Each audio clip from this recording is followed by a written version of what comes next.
Hey, thanks so much for listening to the Ridge Community Church podcast. My name is John. I'm one of the pastors on staff at the Ridge, and our vision is to bring the hope of Jesus into every home. So as a piece of that, our goal each week is to bring you something that's hopeful and helpful. So subscribe to this podcast to make sure you don't miss any hopeful and helpful conversations. Hey everyone, and thanks for listening to this episode of the Ridge podcast. If you find today's episode hopeful and helpful, then please follow or subscribe, and then rate and review so that more people can find the conversation. If you're watching on YouTube, be sure to give us a follow and turn on notifications so that you don't miss any conversations. Well, at the Ridge, we've been inviting people to participate in starting off the year with the 21 days of prayer and fasting. And we started this a little bit over a week ago, but since then we've had many more join in. And in fact, if you'd like to still join us, you're more than welcome to. Just text PRAY to 414-509-0339. And we can have that in the show notes as well. But we wanted to give everyone just a helpful conversation about fasting. What is it? What are some misconceptions about it? What are the different types of fasting? And what does it help with? So our director of discipleship at the Ridge, Brodie Swanson, joined me to chat about fasting and cover some of those topics. So this is my conversation with Brodie. Well, hi, Brodie. Welcome back to the podcast. It's quick turnaround time. This is a couple over a month, so a high demand guest. There we go. We'll just leave it at that. Thanks for having me back. I appreciate it. Yeah. So okay, we just started the new year. I think we've firmly reached the point in which wishing somebody a happy new year. I know people have strong opinions about that, but still, I hope you do have a happy new year. Well, thank you. There's a limit. I'm not sure what that date is because there's still people that are like, "Hey, I haven't seen you, so happy New Year." I'm like, it's a little late. Yeah. But are you a New Year's resolution guy? Do you make New Year's resolutions? I used to be a bigger resolution guy, but now it's more like specific things. I do more like, hey, what am I going to do this year? Particularly because I'm a golfer, I really start to plan out how I'm going to take some steps forward in that. And then we as a family, we do a year in review and we go back through month by month through the previous year and say, hey, what happened? What was good? What did God do? And then what are we kind of hoping for a little bit out of some things that are already planned, but not like, hey, I'm going to lose 20 pounds because even if I lose 20 pounds, it's probably not going to make the difference that I want it to. So how about you? Yeah. I think I don't do like traditional resolutions. I think there have even been times where I'll start my okay, what do I want this year to look like after the first? Because I feel like the mentality of if I don't start it on the first, I failed is a bad mentality. You know what I mean? Yes. Well, I've already eaten my third slice of pizza at 12:02 on New Year's Day. You know what I mean? That's stellar right there, man. Well, yeah, I know. Live long, right? Yep, exactly. But not a huge resolution guy. Yeah, but I do goals, and I'll do. I kind of shift between two types of goals. Maybe there'll be specific things that I really want to accomplish. Like last year, it was like, I really want to run a marathon, and that was the year to do it. So that was kind of like my big goal. But also something that I've heard really popular coming into these days is they're called be goals. So who do you want to be? And then using that as like a element. So it's like, okay, I want to be a person who is faithful. Or something like that. I want to be a healthy person. And so if your goal is to be healthy, that might shift some of your mentality. And so it's like, okay, I want to be healthy. Yeah. Well, or I want to be kinder and, you take opportunities as they come. So yeah, I think that makes a lot of sense. Yeah. I mean, okay. So our topic today kind of transitions somewhat loosely into that, where we kind of had a goal as a church, where we wanted to really encourage people to take 21 days, just kind of start the new year. Like me, we didn't start on the 1st. I think we started on the 8th or whenever people decided to join us. But take 21 days to pray and fast. And obviously a big part of that, I think a lot of people very familiar with the concept of prayer in general. They've at least, it's very but fasting's a little different. Although kind of more modern now, there's kind of very popular diets that revolve around fasting and things like that. So maybe people have had a little bit more exposure to that. Mhm. But I'd love to chat with you a little bit today about just, okay, well, what does fasting look like? Maybe we can dispel some preconceived notions. Some people, maybe they're in day 7 of this. Let me just say real quick to everybody, as I have my little monologue speech here. Thanks for coming as a guest, Brodie. I know. I'll just listen to you. Honestly, it's not too late to join us in this. Yeah. So even though we are, we've been a little over a weekend as this is going to be airing, join us. Spend 21 days. It really, we'd love to have you do it with us. But whenever you hear this, if you wanted to do the 21 days of prayer and fasting, whenever is right for you, whenever you're hearing this, join us and do it. Or maybe use this conversation as a way to oh, okay, maybe I did the prayer part, but now I have a really better understanding of fasting. And so now I'm going to dive in for a portion of time to do that. So Very cool. Any other thoughts on that? Yeah. And I think, well, some people have asked me, well, I didn't hit it on the 8th, so should I still join? And my thought has been, you know what, whatever time we can set aside to reflect and refocus and reconnect with God, it's time well used. And so if you didn't get it right on the right day, okay, but it won't return nothing if you start to pay attention to those things. So yeah, join in, do it at your speed, do it at what you can manage. And maybe this fasting thing will feel a little bit more attainable after we have a conversation about it. Yeah. All right. Well, then let's dive in. So, maybe just start off when you think of fasting. Okay. What comes to mind? Is there anything that kind of jumps into your mind right away? Do you feel like there's preconceived notions about it? What do you think of when you hear fasting? Oh yeah. I think there's plenty of preconceived notions. Some are scary and some are just funny. What the first thing that comes to my mind is headache right now, because I have given up caffeine for January and my head hurts. But in the end, I mean, some people are scared of that type of thing, or they're I don't really want to do that. And I think that when we step into a thing called fasting, some people think maybe it's a command. Some people think maybe that's just for people back then, or, hey, I don't want to stop eating and drinking because that seems to be scary.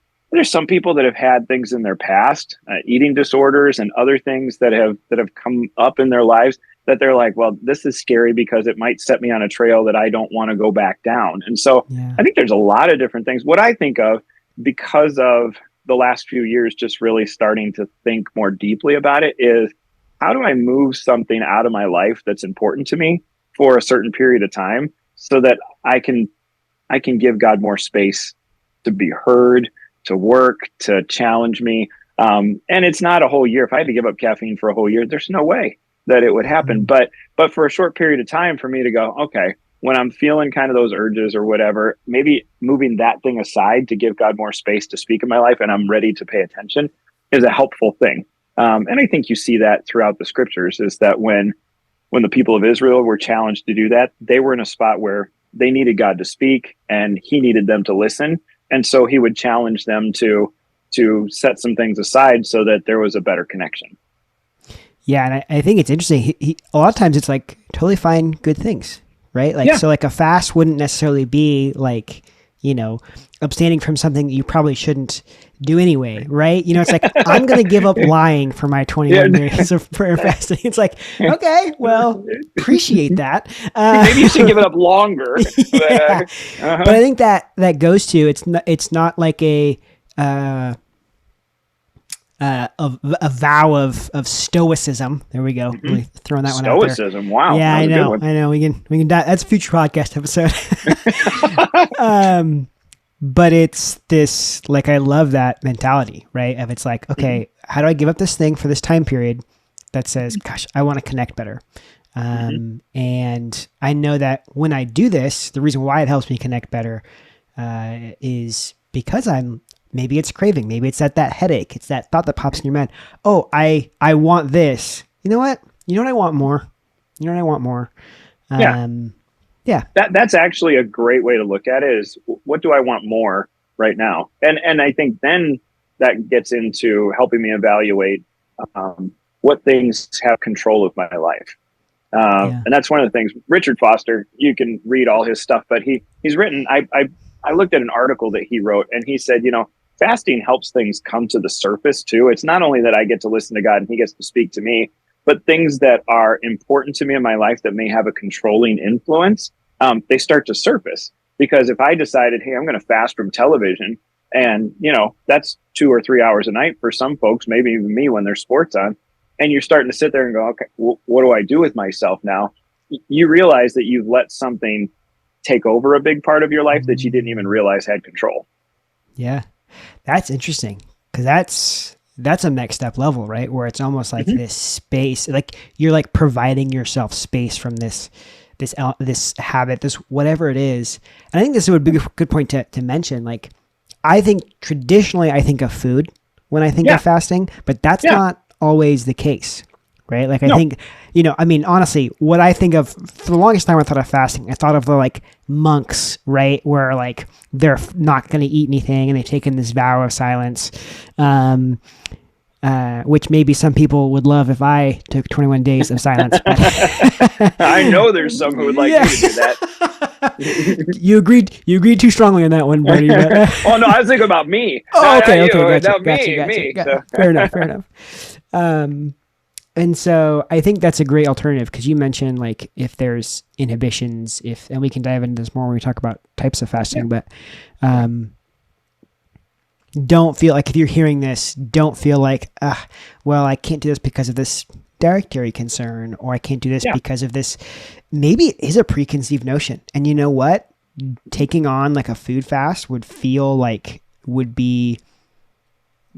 carry some weird legalism or things like that with you. And if you need to do a different type of fast because that's your faith journey, great. Anything that's that separation that helps you connect better. Yeah, it's where I've come back to. It's something that's core to who you are. Or even if you do kind of an evaluation of your habits and your rhythms and all those things, if there's something core to who you are, such as, hey, what if you put away your phone for 5 hours a day? There's some people who wouldn't know how to function. I dare say I'd feel a little bit lost sometimes, because you're like, everything goes through that. But when you say, hey, if I take something that's core to me, whether that's food, whether that's technology, whether that's something else, and I move that aside so that God can become more central for this season and I can hear his voice a little bit more clearly, that's what I think the purpose of fasting really centers around. It's interesting. I was reading this, some comments about people, like what they thought about fasting. And some people like had this interpretation that it was about like self-punishment, which I don't think it is that way at all. So could you speak into that it's not that? Well, there's some wording in scripture, in like the King James version and things like that uses that term to punish yourself or something like that. But when you go back to the original language, it really is about limitation instead of like, I'm going to flog myself so that I can. That's just never been the character of God, to say, hey, you hurt yourself so that I can be heard better. It's more like, hey, you need to clear space because I'm speaking all the time. It's just a matter of if you can listen. And so I think that when we start getting to a place where people are like, hey, this is a punishment, or this is something you have to inflict upon yourself, I think that's when you start to get into dangerous places. And usually you hear about that in an extreme case where somebody's using that to manipulate others. And so it's something you just got to be careful of, to say, God, to me, is never someone who operates in the extremes. He doesn't say, hey, you have to give up all food, or he doesn't say you don't have to give up anything. It's usually in the middle of those things, the balance and the rhythm of things, that he says, hey, here's how it's best to live. This is how I've created you to live best, not in this extreme or this extreme. Okay, so maybe then we can dive into like some examples or types of fasts that people do. We kind of like brainstorm some quickly, because I think one of the interesting things is that a lot of biblical practices you might see, there might be listed out this great way of doing this thing, but there's actually a ton of different examples of different types of fasts, even in the Bible. Well, I think there's the fast that comes to mind that everybody's scared of, is I have to give up all food and all water for however long amount of time, which you want to be like Jesus, you got 40 days. And I just don't know that we're capable of that. And yet, I mean, there are some places where a short period of time of abstaining from food, I'm a little bit more leery of the water thing, just because I don't know how helpful that is if you don't have somebody who knows how to do it, if it's just something you're trying. And so, but the food thing is what we think of most. And there's some people who do it different ways. There's some people who say, hey, I'm not going to eat from sun up to sundown. And there's actually some people on staff at the Ridge that are doing that. And right about 3:00, it gets pretty cranky around the office for those people because they're hungry. But it's one of those things where they're like, okay, I'm just going to step aside from food in this space. Some people do it for, they do the other. They do it from noon to 8 a.m. or whatever like that. So intermittent fasting for a period of time from food. Also, there's folks that I know that are not part of the Ridge, but are just friends of mine that they've done it where they've shut off the TV for a month, period. And said, hey, I didn't realize how much time I was wasting. And then they started to think about, okay, how long do I scroll on my phone and waste time? And I know a number of people, and including some in my family, who have said, hey, I'm going to give up social media and actually delete the app for the month because I found that I'm scrolling a whole lot. And then the question is, okay, if I've done that, or there's the Daniel fast where it's vegetables. There's some people who do things where they just don't do meat. There's all sorts of different options. And I think it really depends, again, what's core to you that you're saying, hey, this is important to me. I'm going to give that up. So mine for this month was any soda and caffeine, and then any fast food. And I am deeply in love with McDonald's French fries. And so this is hard, especially with McDonald's right up the hill from the church. So it's one of those things that you just sit there and go, okay, there's a lot of options in a lot of different avenues that you can look at. Again, it's back to, what do you do with the time that you create by setting something aside? That's the big difference. If you just set it aside and then you fill it with something else, then it doesn't actually achieve the purpose, and you're not going to walk out of it going, wow, that was a season where I really felt like I heard God speak in some pretty important ways. Or I felt like he brought me to certain places that I hadn't been before. And so it really is, what do you set aside? But then importantly, what do I fill that time with that actually makes the difference? Okay. I want to come back to the second part in just a second, because that's probably the most important part of this whole thing. Yeah. But I think maybe real quickly, if somebody they're listening and they're like, okay, but how do I personally know what to do? Would you have some questions that, like, if somebody, like, say, we'll use me an example. So I'm like, hey, Brodie, I'm not entirely sure what to do for the 21 days of prayer and fast, but I know I want to do something. What kinds of questions would you be like, oh, let me ask you about this or that? Yeah, the first thing I would ask you is, hey, John, what do you lean towards? When you think of fasting from something, what would you lean towards? Because you might already have an inkling as to something that would be important to you. Yeah. The next thing I would ask you is, hey, what are some important things to you that are kind of core to your rhythms or to what you take in every day that could be set aside without it being detrimental to health or, your job performance and stuff like that. I mean, we got to take into account those things. Yeah. I would ask that question. And then I would ask you the question of, what would be a stretch for you? Because, I mean, I can give up social media and it's not a stretch for me because I just use it to keep up. Fine. I'm like, yeah, but there's sometimes when I would ask you, I say, hey, what's going to challenge you a little bit? What's going to maybe bring a little bit of inconvenience or a lot of bit of inconvenience so that you created enough space? Because creating space in our life doesn't come smoothly. Otherwise, everybody would do it. And so it's going to have a little bit of challenge to it. And so what would those things be? What would stretch you a little bit? And then just pick something and go with it and really give it a try. Because you don't have to wait till January to do a fast. You could say, hey, I'm going to do it now. I'm going to give it a shot. And then in March, you could do it again and say, I'm going to try this a little bit differently for a season and see what comes of that. Yeah. And man, that's really good stuff. I think that's super helpful because I think that's very practical questions. Like as much as you'd love to be able to just give a blanket, as much as we'd love there'd be like this blanket, everyone just do this. It really is unique to individuals, and which is a cool, I think, representation of like how people's faith are different and unique to them. And like best practices for an individual is not going to be universal for everybody.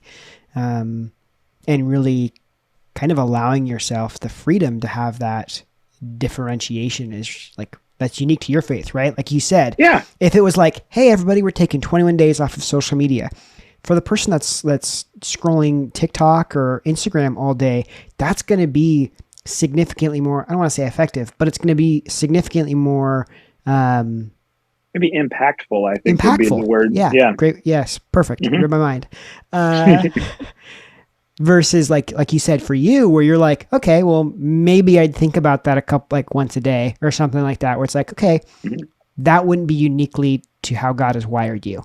Right. I also would real quick just say for people, if you say it's for a period of 21 days, okay, mm-hmm. and this doesn't just diminish obviously do your absolute best to follow through with that situation. But mm-hmm. if something happens one day, it's okay. Next day, just keep going. It's not like, oh, I've ruined it for the rest of the time. Because ultimately the goal is still the goal. The goal is to connect with God and prioritize him. And we're going to have mess ups.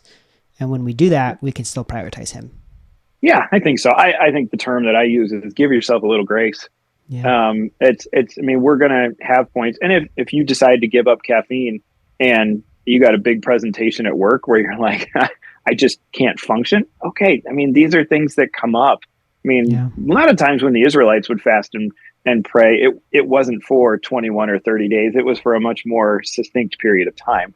And so I think there's a little bit of grace. I think there's a little bit of flexibility and really trying to figure out, have I hit the goal? Like you said, of, reconnecting with God, spending time in reflection and refocusing. Yeah. Okay. So then let's talk about that second part of what you mentioned, mm-hmm. where it's like, okay, well, what do you do with that time? What do you do with that? For me, I know one of my big things is okay, if I feel a pang of hunger or if I feel a craving, I do have some social media stuff. So I'm like, if I pull up my phone to click on the app, okay, what do I do in that moment where I'm like, oh wait, no, I'm not going to click on that. What do I do with that response? Yeah. I think the fear that I always had was, well, when I feel the hunger pains or when my headache is there, that I have to sit in silence in some sort of position and I just have to sit there and wait. And I'm functionally ADHD. And so that would just drive me crazy. And so I think that the thing that your goal is to do is to say, hey, God, I'm trying to create space here and I'm doing it the best I can because my brain's all over the place. But is there something you want to say to me? And that's kind of the habit that I have formed in these days, is when I have the space where I would normally be doing some of the things that I have decided not to do, that I just go, okay, God, I'm here. Is there something that you want me to be thinking about? Is there something that you want me to hear from you? And then I just need to sit a little bit and listen. It doesn't mean I have to be sitting still, but just allow my posture internally to be one of listening and then see what comes up. And sometimes it's nothing. Sometimes it's something. I know there's some people that are more specific than that, where they'll set aside that time and they'll be like, all right, I'm going to read the scriptures and I'm going to go through this section of scripture because I feel like that's something that God has been asking me to do. And I think that scripture speaks. I think that God speaks in a still small voice. I think that God guides our thoughts while we're sitting there. And, your mind can run any number of directions and so can mine. But I do firmly believe that if we say, hey, God, is there something you want me to be thinking about? Or is there something you want me to hear from you? That he'll step into that space when he's ready and there'll be no way to get around it. I love that you bring up the listening, because I don't think that I naturally do that. Inherent, it's not a very natural rhythm for me to just listen. Mm-hmm. I'm much better at speaking. So I think that is I think that's a really helpful reminder of it's those things that create those reminders to listen. I know for some people, myself included, they'll be I call them breath prayers. Yeah. Where if something pops, if that craving or whatever happens, it's okay, what's something I could say in the span of a breath that reminds me or refocuses me, right? And for specifically these 21 days have been just hey, God, I trust you. And because I think that's part of the heart of this. It's saying hey, guess what, God, you're more important than my extra cup of coffee. You know what I mean? Mm-hmm. And I trust. There's a debate some days on that, but That's a hard fought Internal argument. debate, yeah. But yes, you're right. Yeah. And so, it may be, I love the listening. It may be a breath prayer. I also know that there is something to, the fancy term for them is intercessory prayers. Mm-hmm. The more common language is praying for somebody. Yeah. And we should talk about that. I know that that's something that we see examples of in the Bible as well. Well, I think that when you create space, obviously there's lots of things, but maybe even saying, hey, there's some people in my life, or there's some places in my life that I feel like really need God's involvement. And, I've got a friend with a health issue, or I've got somebody struggling with addiction, or, they're just going through a really rough time where they feel like they're in a dark hole and they can't dig out. And part of that solution is maybe it's my presence. Maybe giving up something would be me showing up for them, but it's also asking God to show up in real ways, not just to fix their problem, but actually to be in it with them, is sometimes really important and really beneficial, and can help not only ask God to do that, but it can change my perspective on maybe what my role is in their life. And so I think, those are definitely some spaces where the listening is one part, the talking is the other. Both are necessary. Yeah. Also, I mean, as we go towards, Mark shared our vision goal a couple weeks ago to help 5,000 people find Jesus by the end of 2030. So it could be that this is a time where you're fasting and you're praying for somebody. You're like, wow, I really want God to move in their life, and I want to intentionally pray that he does, and will use me to do it too. So that's one of the things I wrote down questions for each week for me this year for the 21 days. So this week was, hey God, I'm sitting here listening. What do you need to speak to me as a person? The third week, my question is going to be, all right, God, who am I not seeing around me that needs to know you, but I'm not even paying attention, and open my eyes. And I'm actually really fascinated by what that week is going to be, and maybe even beyond that, to say, okay, what have I completely missed? Because I consider myself a fairly observant person. Yeah. But to be able to have God open my eyes and say, man, you just completely brushed over that person, I think it's going to be really interesting and really helpful for me. Yeah. Okay. So that kind of tackles, I think, hey, what is a fast? What can you fast from? What do you do during that time? Maybe we could talk a little bit about what would be a unhelpful or unhealthy or perspective on fasting, or even, hey, don't do this while you're fasting type of. Yeah. I think the highest level of unhelpful is if we think this is a way to get God to do something. Hey, God, I'm going to fast for you, so this is what I need you to do for me. Love a good barter. Oh, yeah. I mean, and unfortunately for all of us, God doesn't barter, and he's not a genie, and any of those things that kind of we want to leverage something, so to speak. And so I think that becomes unhealthy, because then you're doing it for the wrong reason in the beginning. So your motivation to keep going is going to be hard, but then you're also going to be disappointed in God because he doesn't operate that way. And so now something that was meant to build a connection between you and God actually probably drives a wedge further into that relationship, because you're like, well, I did this for you. Why didn't you do this for me? And I think one of the things, if I can go down that rabbit hole for a second, is that I think if you catch yourself doing that with God, you should probably look at the other relationships in your life and see if you do that too. Where, hey, I'll do this for you, but I'm expecting something in return. Not that you're doing it with bad intent, but a lot of us get into that habit of expecting something in return, and then things are constantly a disappointment, or we build wedges in relationships even if we don't even realize we're doing it. So that's a little bit further down. So unhealthy is saying, hey, I'm using this to leverage God to do something for me. The second would be, hey, I'm doing this for God, but so that I lose 30 pounds or something like that. I think figuring out how to do it in a way that's really got the right motivation, and we're humans, we're a bunch of mixed motives, but being careful to do that. And then I think the other thing that would be unhealthy is if you're like, hey, this is what I should do. when you hear the word should come up in your vocabulary, a red flag should go up, because it's most likely not you or God putting that should on you. It's something around you saying, well, this is what I should do. This is what everybody's expecting me to do. And so therefore I'll do it. And I know there are people out there who they have eating disorders, or they're recovering from a health crisis, or maybe having a baby, or they're dealing with mental health type of stuff. And to take nutrition out of their diet and have it affect things, it's just not helpful. And so maybe it's time to look at something that's non-food oriented or things like that, because that's going to be a much more healthy way to go about it now. And that doesn't mean that sometime in the future, if you decided, hey, I'm in a good place because of my health in those different places, then maybe you could choose to do something food related. But right now it's not the right thing. And so you got to give yourself a little bit of grace and a little bit of latitude to do something different for a while. And so I think when you get into all those places, it can get unhealthy real quick, and you just got to keep your eye on it.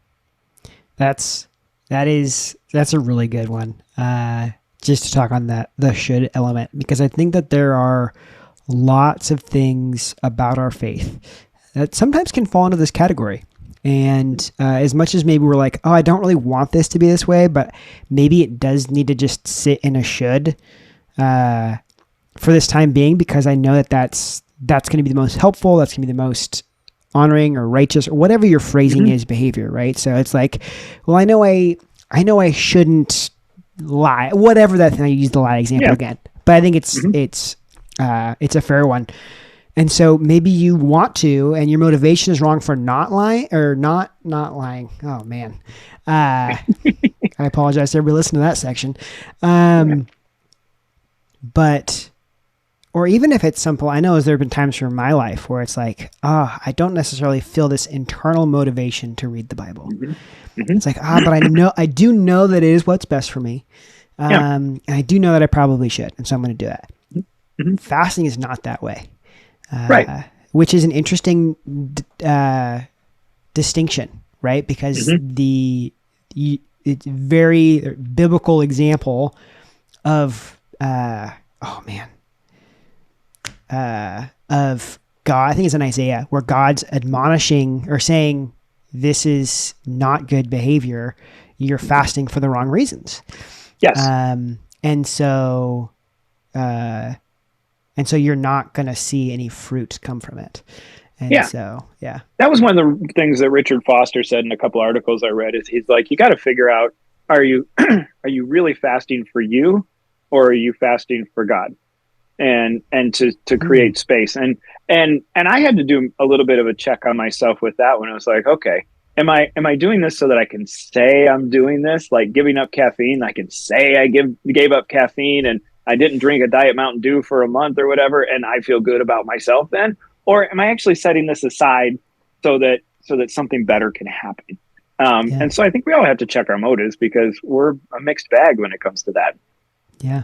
Well, I think that's also a reason why Jesus tells us, hey, if you're fasting, it's not something to, I think there's different elements when this is not true, but for the most part, when you're fasting, you're not supposed to be like, oh, woe is me, everyone, like I'm so hungry and things like that. Like he says, like, hey, do not do this, because the reason why you're doing this is so that people will look upon you. It's very different in the context of our conversation, where you're like, we're sharing because it's like, we're hoping to help people in their journey.